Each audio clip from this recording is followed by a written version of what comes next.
హిందుత్వ రాజకీయాల్లో బీజేపీ వాళ్ళకంటే పవన్ కళ్యాణ్ మించిపోయారనేందుకు ఇటీవల ఆయన వేష భాషల్లో వచ్చిన మార్పును ఉదాహరిస్తున్నారు రాజకీయ విశ్లేషకులు.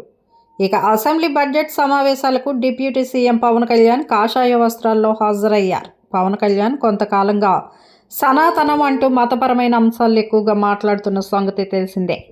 ఇటీవల ఆయన తమిళనాడు, కేరళ రాష్ట్రాల్లో పలు దేవాలయాలను సందర్శించారు. ఆలయాల సందర్శన సమయంలో కాషాయ వస్త్రధారణను అర్థం చేసుకోవచ్చు. కానీ అసెంబ్లీ సమావేశాలకు కూడా ఆ వస్త్రాల్లోనే వెళ్లడం ప్రత్యేక ఆకర్షణగా నిలిచిందే. ఉత్తరప్రదేశ్ సీఎం యోగి ఆదిత్య కూడా ఎప్పుడు కాషాయ వస్త్రాల్లోనే కనిపిస్తారు. ఆయనంటే సన్యాసి. కానీ డిప్యూటీ సీఎం పవన్ కళ్యాణ్ అలా కాదే. ఉత్తరప్రదేశ్ సీఎంను ఆదర్శంగా తీసుకున్నట్టున్నారనే చర్చ కూడా జరుగుతోంది. అయితే ఎలాంటి వస్త్రాలు ధరించాలనేది వ్యక్తిగతం, తప్పు పట్టాల్సిన అవసరం లేదు. కానీ ఒక్కసారిగా మార్పు రావడంతోనే పలు ప్రశ్నలు తలెత్తుతున్నాయి. మతాలు, కులాలకు అతీతంగా రాజకీయాలు చేయడమే జనసేన లక్ష్యంగా మొదలైన పవన్ కళ్యాణ్ రాజకీయ ప్రస్థానం ఆ తర్వాతి కాలంలో పూర్తి భిన్నమైన ద్వారాల్లో వెళ్తుండడం నిలదీతకు గురి చేస్తోంది.